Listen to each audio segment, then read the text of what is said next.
August మాసం చరిత్రలో అనేక సంఘటనలకు కీలక సాక్ష్యంగా నిలిచింది. ఆగస్టు 6, 2023 తెలుగునాట అనేక రంగాల్ని ప్రభావితం చేసిన ప్రజాయుద్ధ నౌక గద్దర్ అస్తమించిన రోజు. ఈ రోజుకి సరిగ్గా 1 సంవత్సరం. ఈ నేపథ్యంలో గద్దర్ అంటే గుమ్మడి విఠల్ వారి అబ్బాయి సూర్యకిరణ్ గారు మన స్టూడియోస్కి రావడం జరిగింది. వారితో వారి నాన్న జ్ఞాపకాలు, ఇతర అనుభవాలు మాట్లాడుకుందాం. నమస్కారం అండి సూర్యకిరణ్ గారు. నమస్కారం సార్. ఈరోజు మీ నాన్నగారు గుమ్మడి విఠల్ ఎలియాస్ గద్దర్ చనిపోయి సంవత్సరం కావస్తుంది. నాన్నగారి ఆశయాలను ముందుకు తీసుకెళ్లే ఉద్దేశంతో మీరు నాన్నగారి పేరుతో ఫౌండేషన్ ఏర్పాటు చేశారు. అవునండి. అదేవిధంగా నాన్నగారు ఉన్న సమయంలోనే ఉన్న పాఠశాలను కూడా మీ కుటుంబ సభ్యులు నిర్వహిస్తూ ఉన్నారు. అవును. ముఖ్యంగా నాన్నగారి ప్రభావం ఎట్లా? నాన్నగారిని మొదటిసారిగా అంటే నా బాల్యం నాకు గుర్తున్న ఆ స్మృతుల్లో మా భూమి సినిమాకి అమ్మ నాన్న తమ్ముడు మేము కలిసి వెళ్ళినప్పుడు అప్పటి వరకు నాన్న నార్మల్గానే తెలుసు, చాలా తక్కువగా, చిన్నపిల్లలం కాబట్టి. ఆ సినిమా చూసిన తర్వాతే అర్థమైంది నాన్న ఒక హీరో అని. సో ఆ రోజుల నుంచి my father is a legendary hero. ఎందుకంటే ఆ మూవీ కూడా అలాగే ఉంటుంది. తనలో ఆ పాట బండి వెనక బండి కట్టి 16 బండ్లు కట్టి, అక్కడి నుంచి ఆ స్మృతులు సార్. ఆ ప్రయాణం మా భూమి, రంగుల కళ, అలాగే ఆ సినిమా యూనిట్కి సంబంధించి బి నరసింహరావు అంకుల్ గారు వాళ్ళందరినీ కలిసేవాళ్ళం, నాన్న తీసుకెళ్లేవారు. ఆ ప్రయాణం అట్లా కొనసాగుతూ జననాట్య మండలి అనే కల్చరల్ ట్రూప్ ఏదైతే ఉందో వెంకటాపురంలో ఉన్న ఆ ఇంట్లో రోజు ట్రైనింగ్ సెషన్స్ జరిగేవి, ప్రోగ్రామ్స్ కండక్ట్ చేసేవాళ్ళు. సో చిన్నప్పటి నుంచి ఆ విప్లవ పాటలు, విప్లవ భావాలు అనేది, ఆ విప్లవ సాహిత్యంతో పాటు విప్లవ భావాలతో కలిసి పనిచేసిన వాళ్ళందరితో కూడా మేము మమేకం అయిపోయేవాళ్ళం. 1984లో అప్పటికి మాకు నిర్బంధం అన్నా, పోలీస్ రిప్రెషన్ అన్నా ఇవేం తెలియదు. మేము నన్ను తమ్ముడిని తీసుకెళ్లి హిమాయత్ నగర్లో ఉన్న ఆక్స్ఫోర్డ్ గ్రామర్ స్కూల్ అండ్ హాస్టల్లో, అది శ్రీ మణికొండ వేద్ కుమార్ గారి స్కూల్ అండి, శ్రీ బి నరసింహరావు గారి బ్రదర్. ఆ స్కూల్లో మమ్మల్ని, హాస్టల్లో నన్ను తమ్ముడిని తీసుకెళ్లి హిమాయత్ నగర్లో తాజ్ హోటల్లో మాకు టిఫిన్ చేయించి, నేను ఇప్పుడే వస్తాను నాన్న, వెయిట్ చేయండి, నేను వచ్చి మళ్ళీ పికప్ చేసుకుంటాను మిమ్మల్ని, అప్పటి వరకు ఇక్కడ ఉండండి అని చెప్పి మమ్మల్ని అక్కడ దించి తను వెళ్ళిపోయాడు. ఒకరోజు అయిపోయింది, 2 రోజులు అయిపోయింది. హాస్టల్లో మేము అడుగుతూ ఉన్నాం మా నాన్న ఎప్పుడు వస్తాడు, మేము ఇంటికి వెళ్తామని. ఒక వారం తర్వాత అమ్మ వచ్చింది, మీరు ఇక్కడ ఉండండి, బాగా చదువుకోండి అని చెప్పింది. అలా ఇంకా 84 నుంచి 89 వరకు మేము హాస్టల్లోనే ఉన్నాం. సమ్మర్లో హాలిడేస్కి మాత్రమే ఇంటికి వచ్చేవాళ్ళం. అప్పటికి కొంత పెరుగుతున్న క్రమంలో హాస్టల్లో అందరూ కూడా మీ నాన్న బండి వెనక బండి అనే పాట పాడిండు, రంగుల కళలో పాట పాడిండు కదా. ఆ వాతావరణం కూడా ఎక్కువగా మన తెలుగు ప్రాంతాల నుంచి వచ్చేవారు, పిల్లలు ఉండేవాళ్ళు, ఫ్రెండ్స్ ఉండేవాళ్ళు. సో హాలిడేస్లో ఉన్నప్పుడు కూడా ఈ మా భూమి సినిమాలు, రంగుల కళ సినిమాలు, ఈ ఆర్ట్స్కి సంబంధించిన మూవీస్ అన్నీ వేసేవారు. అవన్నీ చూస్తూ పెరిగేవాళ్ళం మేము. హాస్టల్లో ఉన్నంత వరకు మాకు స్టేట్ రిప్రెషన్ కానీ అలాంటి ప్రభావం ఏం లేవు. ఎందుకంటే మేము ఆనందంగా పిల్లలతో కలిసి ఉండేవాళ్ళం. 1989లో అంటే మేము ఇంటికి వెళ్ళినప్పుడు మా అమ్మగారు చెప్పేవారు, నాన్న లేడు, ఆయన ఒక విప్లవోద్యమంలో పనిచేస్తున్నారు, కాబట్టి మీరు పద్ధతిగా డిసిప్లిన్గా ఉండాలని. మా నానమ్మ గారు ఎప్పుడు పోస్ట్ మ్యాన్ కోసం వెయిట్ చేస్తూ ఉండేది. మా నాన్న మిత్రులు ఎవరన్నా చాలా తక్కువగా వచ్చి కలిసేవారు, కుటుంబ సభ్యులు కానీ లేకపోతే మిత్రులు కానీ. ఆ వచ్చిన వాళ్ళని అడిగేది అన్నట్టు, నా కొడుకు ఎక్కడ పోయిండు, ఎప్పుడు వస్తాడు. సో బాగా గుర్తున్న విషయం ఏంటంటే, ఆ పోస్ట్ మ్యాన్ ఎవ్రీ 2 డేస్కి వచ్చేవాడు. వచ్చినప్పుడు మాత్రం పోస్ట్ మ్యాన్ అడిగేది, ఏమైనా ఉత్తరం వచ్చిందా, నా కొడుకు ఏమైనా ఉత్తరం రాశాడా అని. మాకు మా అమ్మ నాన్న లేడు అనే భావంతో పెట్టలేదు ఎప్పుడు, అన్నీ తనే చూసుకుంది మా అమ్మ. మొదటిసారి మళ్ళీ ఒక 5 సంవత్సరాల తర్వాత అజ్ఞాతంలో నాన్న వెళ్ళిపోయిన తర్వాత 1989లో చెన్నారెడ్డి గారు చీఫ్ మినిస్టర్ అయిన తర్వాత నాన్న మొదటిసారి హైదరాబాద్లో రావడం, నిజాం కాలేజ్ దగ్గరికి వస్తున్నారని తెలిసి అమ్మ నన్ను తమ్ముడిని తీసుకుని వెళ్ళింది. అప్పుడు మీ వయసు ఎంత? అప్పుడు నేను 7th క్లాస్ ఎంతో ఉంటాను సార్, అంతే 7th వరే. సో తమ్ముడు ఇంకా నాకన్నా సంవత్సరం చిన్న. దాదాపు అప్పుడు దాకా నాన్నగారిని చూడనట్టే. ఆల్మోస్ట్ ఆల్ 5 to 6 years మేము నాన్న ఎప్పుడు చూడలేదు. అట్లా అని చెప్పేసి మేము మా నానమ్మలాగే అడిగేవాళ్ళం ఏమైనా ఉత్తరం రాశాడా అని. సో ఏదో మా అమ్మ కొన్ని ఉత్తరాలు తీసి నాన్న ఉత్తరం రాశాడు, మీరు బాగా చదువుతున్నారు అని అడిగాడు, బాగా చదువుకోమని చెప్పారు అని చెప్పేది. అంటే అమ్మ నాన్న లేని లోటు కనపడనీయకుండా చూసుకుంది. 1989లో అది ఒక ఎక్సైటింగ్, అంటే మా నాన్న వస్తున్నాడు అంటే అప్పటికి న్యూస్ పేపర్స్ లో కొంత నేను చిన్నపిల్లవాడినైనా విప్లవ భావాలు ఏంటిది, ఆ ప్రభావాలు ఎలా ఉన్నాయని కొంచెం కొంచెం అర్థం అవుతా ఉంది నాకు. మాకు చెప్పలేదు నాన్న వస్తున్నాడని. మనం ఒక దగ్గరికి వెళ్తున్నాము అని చెప్పి బస్సులో తీసుకుని వెళ్ళింది. బషీర్బాగ్ ప్రెస్ క్లబ్ దగ్గర మేము వెయిట్ చేస్తున్నాము. నాన్న ఆటోల నుంచి దిగారు. వరవరరావు గారు వారిని రిసీవ్ చేసుకొని ప్రెస్ క్లబ్లోకి తీసుకెళ్తున్నప్పుడు నాన్నతో పాటు మేము పైకి మెట్లు ఎక్కుతున్నప్పుడు సూర్యంని గుర్తుపట్టాను, మన చిన్న అబ్బాయి ఏడి అంటే నీ చేయబట్టుకున్నవాడే చంద్రం అని చెప్పాడు. అలాంటి పరిస్థితుల నుంచి మేము పెరిగాం. అక్కడికి వచ్చిన తర్వాత నిజాం కాలేజీలో పెద్ద సభ జరగడం, మేము నాకు తమ్ముడికి చెల్లికి, అప్పుడు చెల్లి ఇంకా చిన్నది, మేము జననాట్య మండలి ఆ ప్రోగ్రామ్స్ అవన్నీ ఇంట్లో చూసేవాళ్ళము. ఆ చిన్న చిన్న ప్రోగ్రామ్స్ చూసేవాళ్ళము కాబట్టి మేము నిజాం కాలేజీలో మీటింగ్ అవుతున్నప్పుడు కూడా ఆ ప్రజలు వక్తలు మాట్లాడడం ఇవన్నీ కూడా బాగా ప్రభావం చూపించేవి మా పైన. తను మళ్ళీ ఉద్యమాల్లో పార్టిసిపేట్ చేస్తూ ప్రజల మధ్య ఉండేవాడు. ఆ రోజుల్లో ఇంత కమ్యూనికేషన్ మోడ్ ఉండేది కాదు.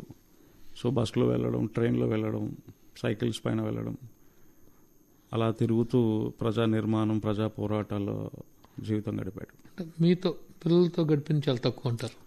చాలా చాలా అరుదండి. 96 ఆ మధ్య కూడా ఎన్కౌంటర్స్ విపరీతంగా అవుతున్నప్పుడు తాను ఎన్కౌంటర్స్ జరిగిన కామ్రేడ్స్ ని అప్పజెప్పాలని చెప్పేసి ఉద్యమాలు చేస్తున్నాడు. కొంత ఇంటి దగ్గర ఉండేవాడు అప్పుడప్పుడు. సో చెప్పేవాడు ఎన్కౌంటర్స్ జరిగినాయి, రోజు న్యూస్ పేపర్లో వినడం చాలా బాధగా ఉండేది మాకు. అని తెలిసిన వాళ్ళు నాన్నగారు ఇంట్లో ఉన్నప్పుడు ఎవరో ఒకరు వస్తూ ఉండేవాళ్ళు, కలుస్తూ ఉండేవాళ్ళు. అప్పటికి వరంగల్ సభ కూడా పెద్ద ఎత్తున జరిగింది. ఆ సభకు కూడా మమ్మల్ని తీసుకెళ్లాడు. So we use to travel. చిన్నగా ఉన్నప్పటి నుంచి మమ్మల్ని ఆ విప్లవ ఉద్యమాల వైపు, తను ఆ ఉద్యమాల్లో ఉండడం, మమ్మల్ని ప్రతి మీటింగ్కి తీసుకెళ్లడం, అవకాశం ఉన్న చోటుకల్లా మమ్మల్ని తీసుకెళ్లడం జరిగింది. మేము అలా ఒక ప్రపంచం మాకంటూ ఉంది, ఎన్ని కష్టాలున్నా ఎన్ని ఇబ్బందులున్నా ఒక ప్రపంచం ఉంది, ఎదుర్కోగలిగే ప్రపంచం అని జీవించే వాళ్ళం ధైర్యంగా. 1995, 96, 97 ఇవి తీవ్రమైన నిర్బంధ రోజులు. 97లో నాన్నపై April 6th కాల్పులు జరిగాయి. ఇంటి దగ్గర, ప్రస్తుతం ఉన్న ఇంటి దగ్గరే జరిగాయి. నేను 96లో మా జీవన విధానం కోసం ఒక చిన్న అప్రెంటిస్లో చేరాను. నేను ఆ అప్రెంటిస్ కంప్లీట్ చేసుకుని టైమింగ్స్ చేసుకొని నేను ఇంటికి వచ్చాను. లంచ్ చేస్తున్నాను, బనియన్ మీదనే ఉన్నాను. నాన్న మాట్లాడుతూ ఎవరో వచ్చారు అని చెప్పి బయటికి వెళ్ళారు. వెళ్ళినప్పుడు ఒక 5-10 నిమిషాల తర్వాత ఏదో శబ్దం వినిపించింది అన్నట్టుగా బయటకు వచ్చేసరికి నాన్న పడిపోయి ఉన్నాడు. అమ్మ ఆ వచ్చిన వాళ్ళతో, మా అమ్మ పెద్దగా గట్టిగా అరవడం, వాళ్ళు వెళ్ళిపోవడం, అక్కడ నుంచి నాన్ని మా చెల్లి బయటకు వెళ్ళి వాళ్ళని పట్టుకోవడానికి ప్రయత్నం చేయడం, కాల్పులు జరిగి పారిపోవడం జరిగింది. మిత్రుడు ఇచ్చిన ఒక స్కూటర్ పైన మేము నాన్ని భుజాల మీద వేసుకొని దగ్గరకున్న హాస్పిటల్కి తీసుకెళ్లి అక్కడ డాక్టర్ చూపించినప్పుడు ఇక్కడ ట్రీట్మెంట్ జరగదని చెప్పడం.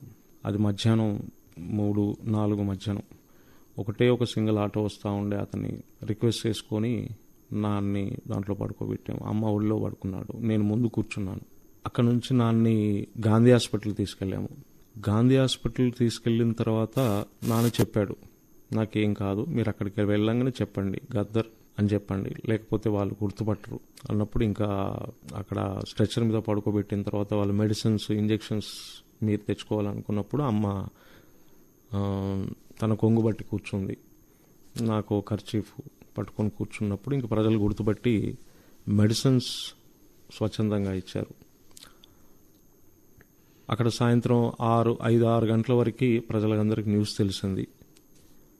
మా కుటుంబానికి అత్యంత ఆప్తుడుగా దగ్గరగా ఉన్న వేములపాటి పట్టాభి గారు, అలాగే వేములపాటి అజయ్ కుమార్ గారు, వేములపాటి పట్టాభి గారు గాంధీ హాస్పిటల్ చేరి అప్పుడున్న ప్రభుత్వం చంద్రబాబు నాయుడుతో బాగా పెద్ద ఎత్తున కొట్లాడి ఖచ్చితంగా హోమ్ మినిస్టర్ రావాల్సిందే అని, ఇప్పుడు మాధవరెడ్డి గారు హోమ్ మినిస్టర్గా ఉన్నారు, తను వచ్చారు. వచ్చిన తర్వాత కూడా ప్రభుత్వం ఇది తీసుకొని చేయాలని చెప్పేసి గాంధీ హాస్పిటల్లో ప్రాథమిక చికిత్స ఇచ్చిన తర్వాత నాన్నని నీమ్స్కి తీసుకెళ్ళడం, తరలించడం జరిగిందండి.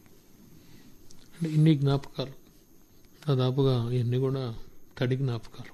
ఈ జ్ఞాపకాలన్నీ ఎలా నడుస్తూ ఉన్నాయి సార్ అంటే, కొన్ని మంచి ఆనందకరమైన జ్ఞాపకాలంటే ఆ జననాట్య మండలి వాళ్ళందరు టీం మెంబర్స్ ఉన్నప్పుడు కాస్త విరామం దొరికే సమయంలో మేము వాళ్ళతో గడిపేవాళ్ళం. అందరూ అంటే ఒక ప్రపంచాన్ని ఇంట్లో ఉన్నట్టే చూసేవాళ్ళం. మేము తర్వాత కూడా ఎప్పుడన్నా బయటకు వెళ్ళినప్పుడు గదరన్న పిల్లలు అన్నప్పుడు ఒక మంచి ఆప్యాయత, ప్రేమగా చూసుకునేవాళ్ళు.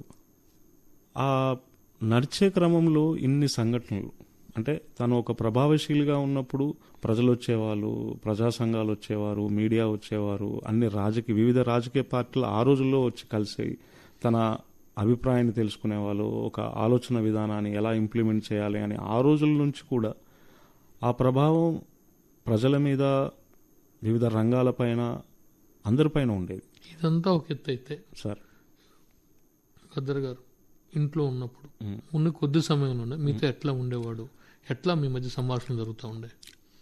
అంటే ఇంట్లో ఉన్నప్పుడు ఎప్పుడు ఒక రాజకీయ విశ్లేషణగానే జరిగేది. అంటే నానే కొన్ని ఉన్నాయి. అంటే నేను పెరుగుతున్న క్రమంలో, నేను తమ్ముడు చెల్లి ఉన్నప్పుడు చదువుకునే వాళ్ళం. సో ఆయన మమ్మల్ని డిస్టర్బ్ చేసేవారు కాదు. మేము పార్టిసిపేట్ చేసేవాళ్ళం, మీటింగ్స్ ఉన్నప్పుడు కానీ వెళ్ళేవాళ్ళం. క్యా భాయ్ సాబ్ క్యా చల్ రా అనేవాడు.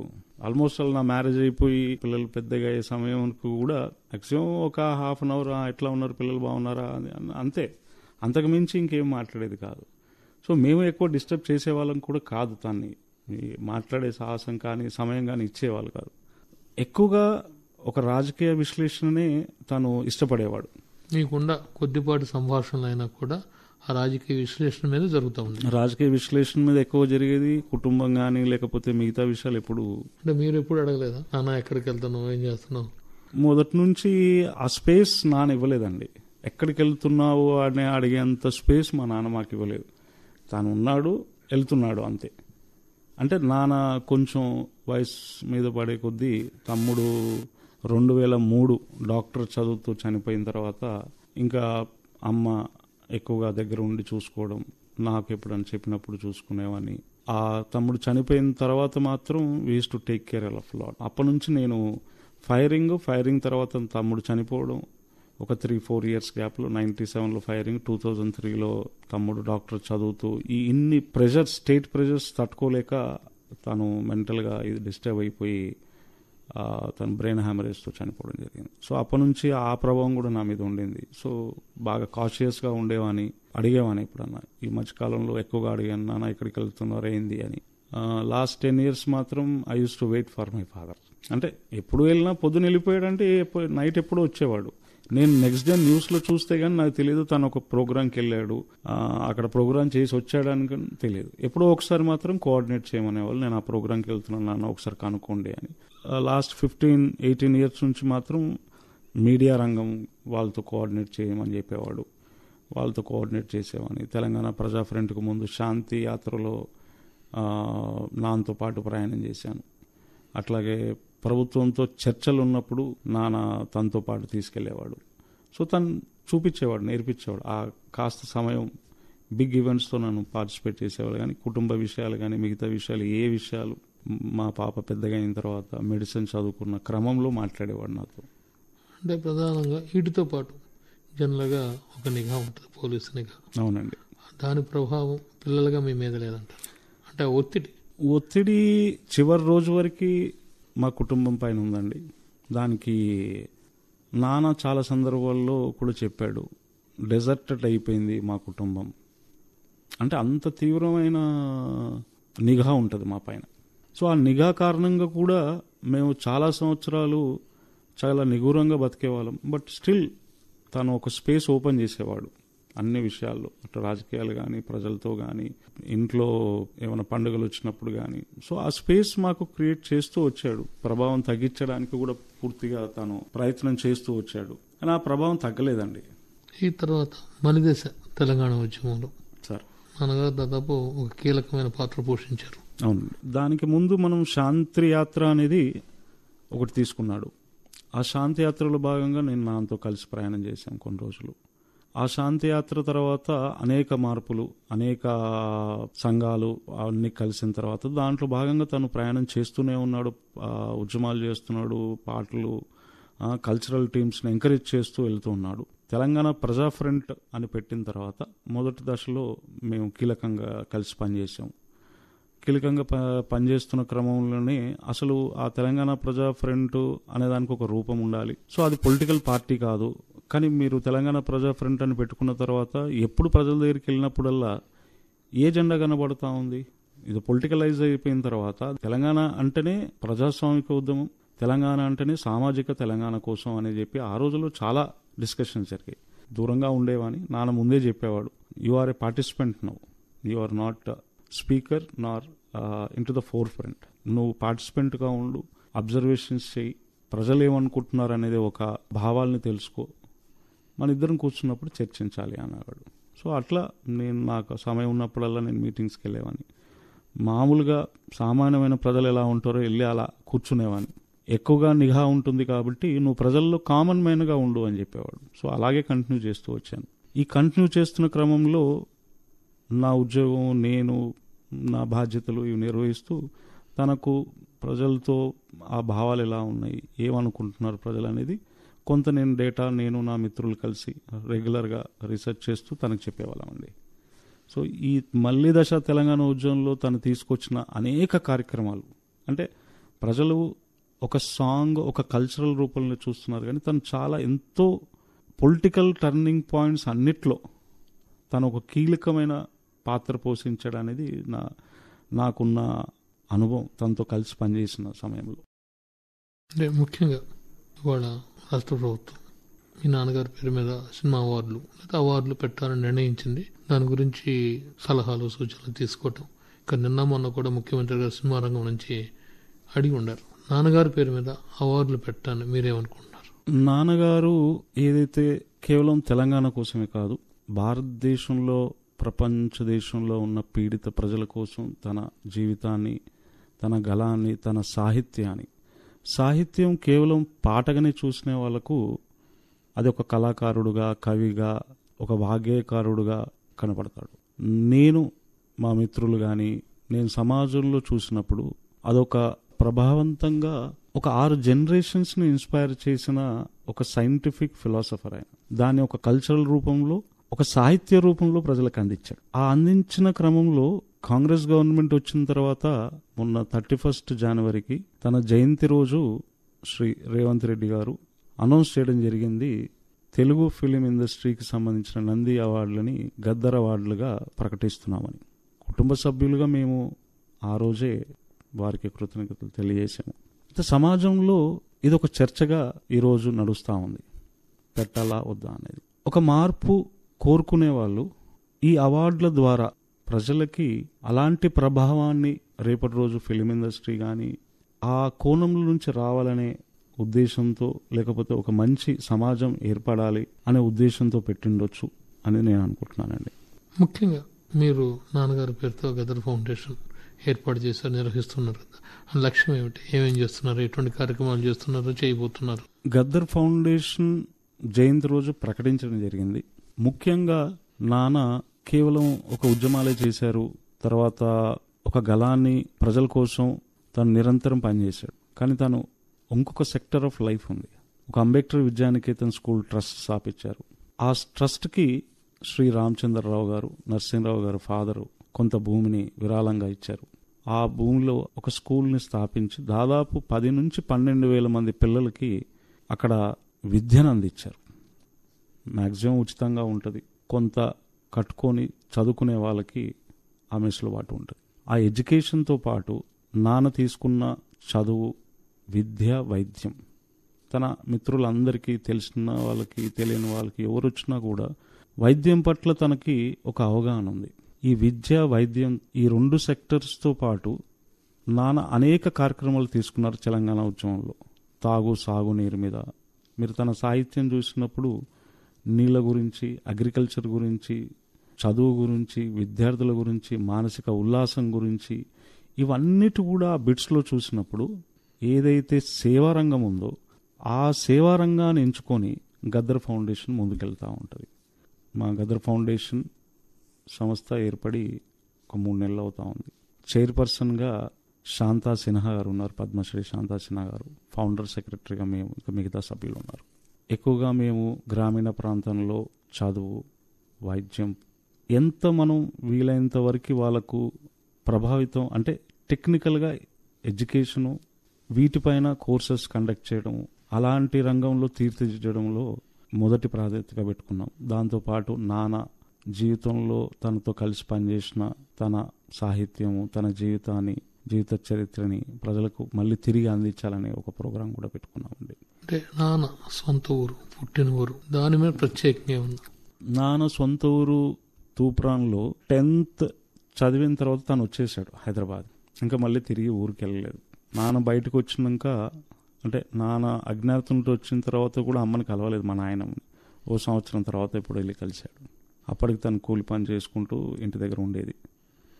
అక్కడ నాన్న చాలా సంవత్సరాల తర్వాత 2012లో స్టార్ట్ చేసిన ఎత్తిపోతల పథకము 2016లో కంప్లీట్ అయింది. అది సాగునీరు అనే కార్యక్రమం తీసుకున్నాడు. ఇప్పుడు తూప్రాన్ ఒకప్పుడు విలేజ్ అండి. Now it is a mini town.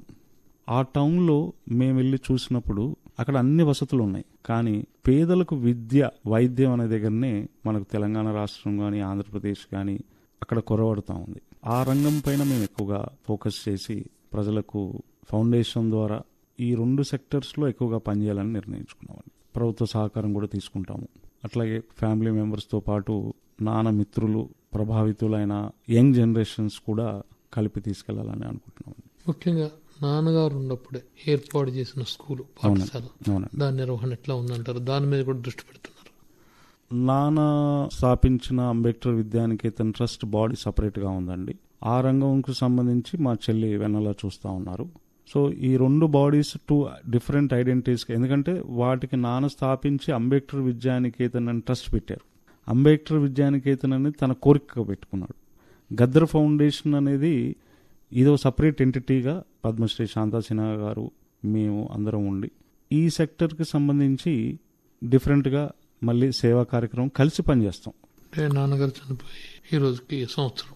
అవునండి. ఈ సంవత్సర కాలంలో మీ అనుభూతి? సంవత్సర కాలంలో మనిషి దూరంగా ఉండొచ్చు, కానీ మనిషి ఉన్నాడని మీకు తెలుసు. అవునండి. నాన్న లేడు అనేది చాలా కష్టమే. తను దూరంగా ఉన్నా మాకు చాలా దగ్గరగా ఉండేవాడు. ఈ సంవత్సర కాలంలో ఎన్నో ఆటుపోట్లు ఎదుర్కొంటున్నాను. అవన్నీ కూడా ప్రభావం ప్రజలు కోరుకున్న విధంగా నాన్నగారిని ఎలా అయితే ప్రజలు రిసీవ్ చేసుకుంటేవారు అలా రిసీవ్ చేసుకుంటున్నారు, ప్రేమిస్తున్నారు, పలకరిస్తున్నారు. దాంతోపాటు అనేక ప్రభావాలు కూడా నా పైన కనపడతా ఉన్నాయి, ఎక్స్పెక్టేషన్స్ కూడా ఉన్నాయి. వానన్నిటిని రీచ్ అవ్వడానికి గద్దర్ ఫౌండేషన్ అనేది ఒక మెయిన్గా ఫోకస్ చేస్తూ ముందుకెళ్తా ఉన్నాను. నాన్న లేడు అనేది నాకు ఇప్పటికి అనిపించట్లేదు. తను ఎక్కడో ఉన్నాడు. మనం తనని రీచ్ అవ్వడానికి, తన లక్ష్యాలను రీచ్ అవ్వడానికి ఈ ఫౌండేషన్ ద్వారా బహుశా ప్రజల దగ్గరికి రీచ్ అయినప్పుడు ప్రజలందరిలో నేను నా తండ్రిని చూసుకుంటున్నాను. అందరిలో ఆ సేవాభావం ఉంది, పోరాట స్ఫూర్తి ఉంది. So I'm feeling my father is there, మీ అందరిలో ఉన్నాడు అనేది ఆ భావంతో నేను ముందుకెళ్తా ఉన్నాను. ముఖ్యంగా మీ తండ్రి గారు ప్రజలకి ప్రజాయుద్ధ నౌక గద్దర్, వారి ఆశయాలను గద్దర్ ఫౌండేషన్ ద్వారా మీరు ఆ లక్ష్యాల వైపు సాధించాలని కోరుకుంటూ నమస్కారం. Thank you sir. Thank you very much.